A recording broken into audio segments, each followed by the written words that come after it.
وَلَقَدْ يَسَّرْنَا الْقُرْآنَ لِلذِّكْرِ فَهَلْ مِن مُّدَّكِرٍ۔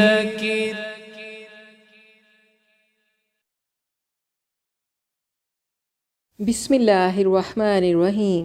یہ سب رسول ہیں، ہم نے ان میں سے بعض کو بعض پر فضیلت دی۔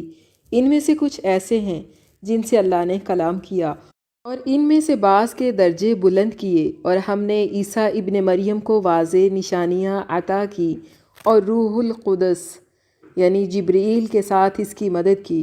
اور اگر اللہ چاہتا تو ان رسولوں کے بعد آنے والے لوگ باہم نہ لڑتے، جبکہ ان کے پاس واضح نشانیاں آ چکی تھیں، لیکن انہوں نے باہم اختلاف کیا۔ چنانچہ ان میں سے کچھ وہ ہیں جو ایمان لائے، اور کچھ وہ ہیں جنہوں نے کفر کیا، اور اللہ چاہتا تو وہ باہم نہ لڑتے، لیکن اللہ جو چاہتا ہے کرتا ہے۔ اے لوگو جو ایمان لائے ہو، ہم نے تمہیں جو کچھ دیا اس میں سے خرچ کرو، اس سے پہلے کہ وہ دن آ جائے جس میں نہ خرید و فروخت ہوگی اور نہ کوئی دوستی یا سفارش ہی کام آئے گی، اور کفر کرنے والے ہی ظالم ہیں۔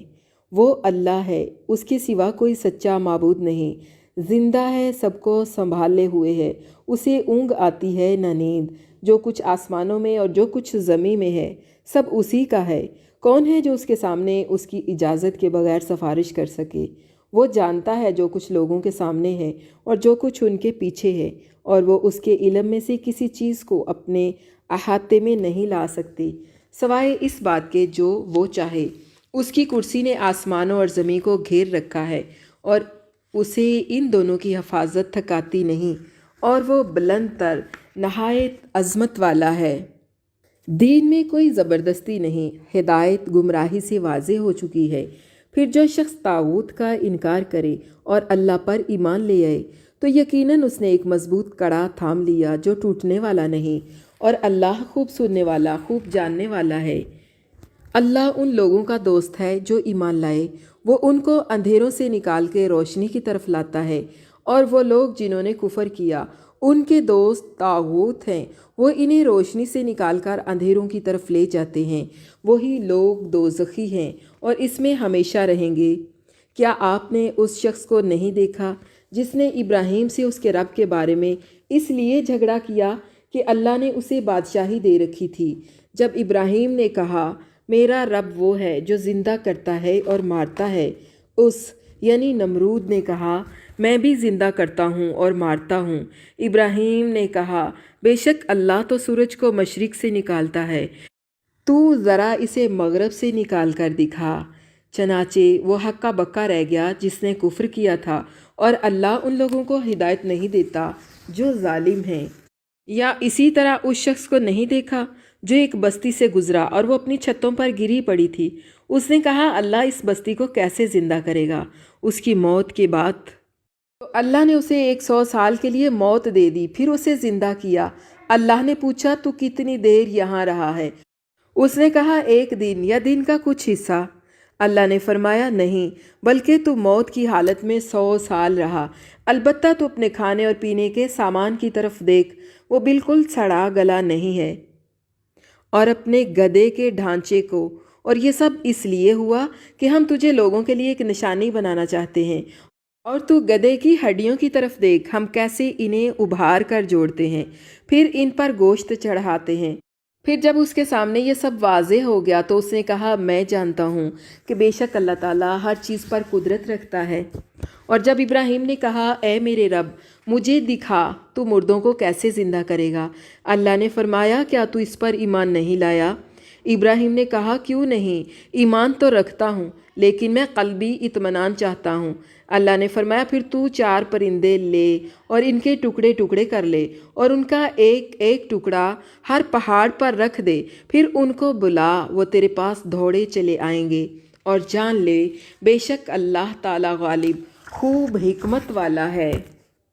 ان لوگوں کی مثال جو اللہ کی راہ میں اپنے مال خرچ کرتے ہیں اس دانے کی سی ہے جس میں سے 7 بالیاں نکلیں اور ہر بالی میں 100 دانے ہوں، اور اللہ جس کے لیے چاہے اجر بڑھا دیتا ہے، اور اللہ وسط والا خوب جاننے والا ہے۔ وہ لوگ اپنے مال اللہ کی راہ میں خرچ کرتے ہیں، پھر خرچ کرنے کے بعد احسان نہیں جتاتے اور نہ دکھ دیتے ہیں، ان کے لیے ان کے رب کے پاس اجر ہے، نہ ان پر کوئی خوف ہوگا اور نہ وہ غمگین ہوں گے۔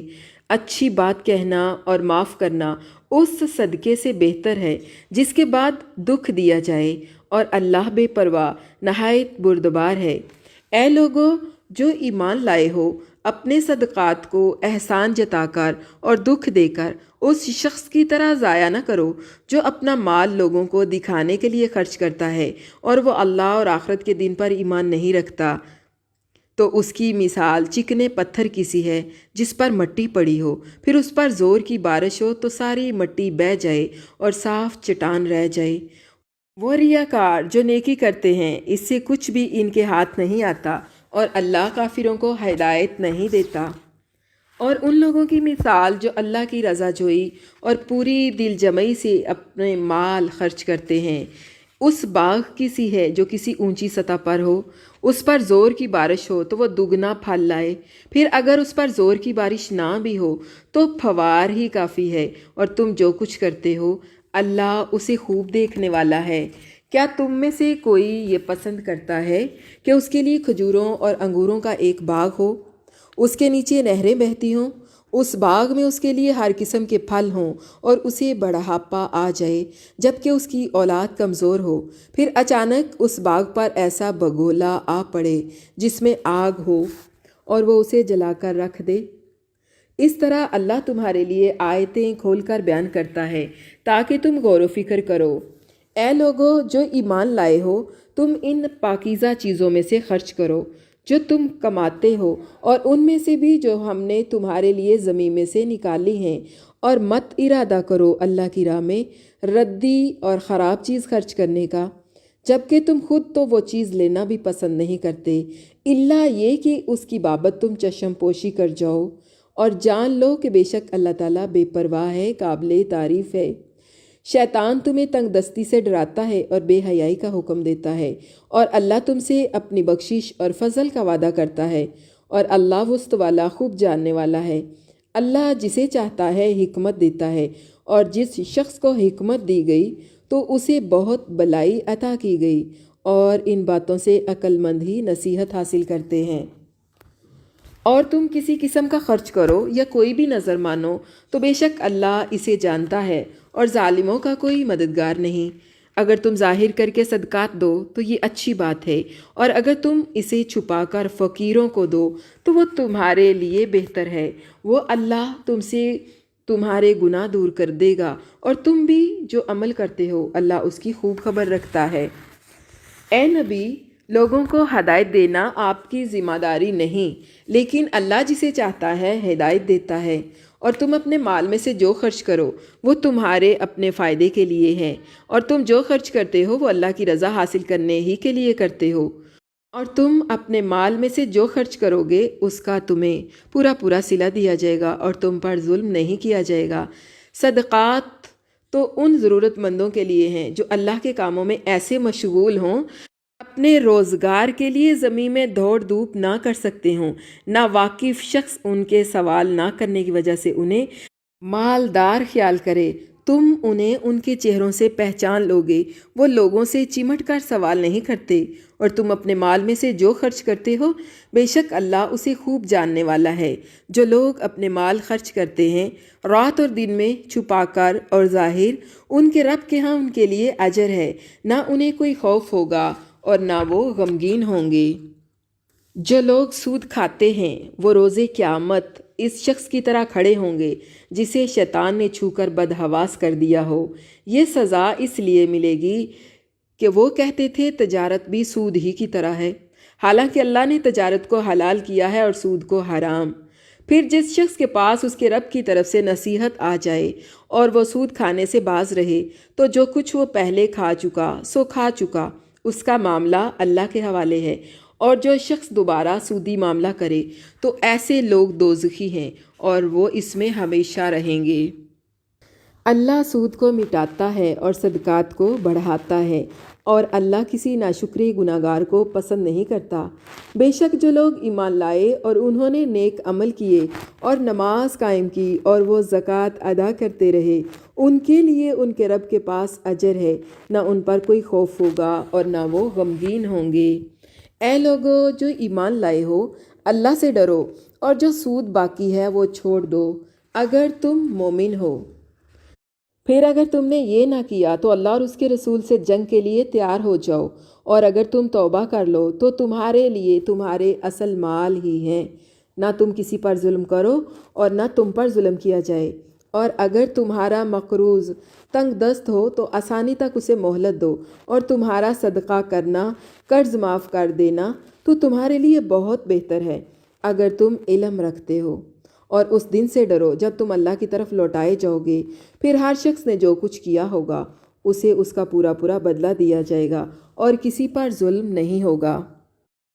اے لوگو جو ایمان لائے ہو، جب تم آپس میں ایک مقررہ مدت کے لیے ادھار کا لین دین کرو تو اسے لکھ لو، اور لکھنے والے کو چاہیے کہ تمہارے درمیان انصاف کے ساتھ تحریر کر دے، اور لکھنے والا لکھنے والے سے انکار نہ کرے۔ جیسے اللہ نے اسے سکھایا ہے اسے لکھنا چاہیے، اور وہ شخص لکھوائے جس کے ذمے قرض ہو، اور اسے اپنے رب یعنی اللہ سے ڈرنا چاہیے، اور لکھواتے وقت وہ مقروض اس میں سے کوئی چیز کم نہ کرے۔ لیکن اگر وہ جس کے ذمے قرض ہے نادان یا کمزور ہو یا لکھوا نہ سکتا ہو تو اس کا مختار انصاف کے ساتھ لکھوائے، اور تم اپنے مسلمان مردوں میں سے 2 گواہ بنا لو۔ پھر اگر 2 مرد میسر نہ ہوں تو 1 مرد اور 2 عورتیں گواہی دیں جنہیں تم گواہوں کے طور پر پسند کرو۔ یہ اس لیے کہ ایک عورت اگر بھول جائے تو ان میں سے دوسری اسے یاد دلا دے، اور گواہ جب بلائے جائیں تو وہ انکار نہ کریں، اور معاملہ چھوٹا ہو یا بڑا اسے مقررہ مدت کے ساتھ لکھوانے میں سستی نہ کرو۔ یہ اللہ کے نزدیک زیادہ انصاف کی بات ہے اور گواہی کے لیے زیادہ درست طریقہ ہے، اور اس طرح تمہارے شک میں پڑنے کا امکان بھی کم رہ جاتا ہے۔ ہاں تم آپس میں نقد جو تجارتی لین دین کرو اسے نہ لکھا جائے تو تم پر کوئی حرج نہیں، اور جب تم آپس میں سودا کرو تو گواہ بنا لیا کرو، اور کاتب اور گواہ کو ستایا نہ جائے، اور اگر تم ایسا کرو گے تو یقیناً یہ تمہاری طرف سے نافرمانی ہوگی، اور اللہ سے ڈرتے رہو، اور اللہ تمہیں یہ احکام سکھاتا ہے، اور اللہ ہر چیز کو خوب جاننے والا ہے۔ اور اگر تم سفر میں ہو اور تمہیں کوئی لکھنے والا نہ ملے تو کوئی چیز گروی یعنی رہن کے طور پر قبضے میں دے دی جائے، اور اگر تم میں سے کوئی دوسرے پر اعتبار کرے تو جس شخص پر اعتبار کیا گیا ہو اسے چاہیے کہ دوسرے کی امانت واپس کر دے، اور اپنے رب اللہ سے ڈرے، اور تم گواہی نہ چھپاؤ، اور جو شخص گواہی چھپائے گا تو بے شک اس کا دل گناہگار ہے، اور جو عمل تم کرتے ہو اللہ اسے خوب جانتا ہے۔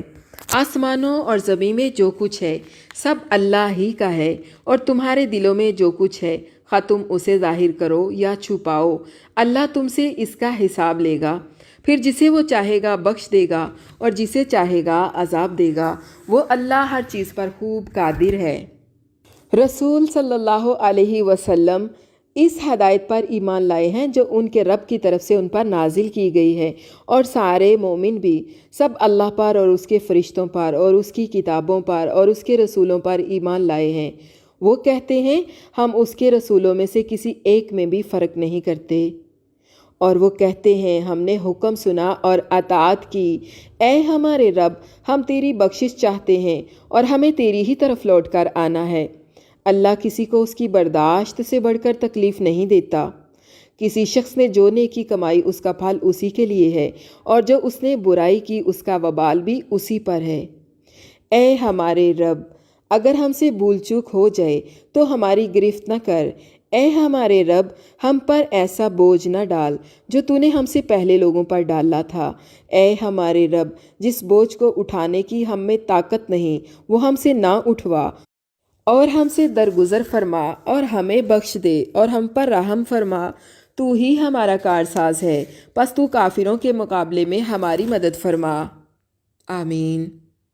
بسم اللہ الرحمن الرحیم۔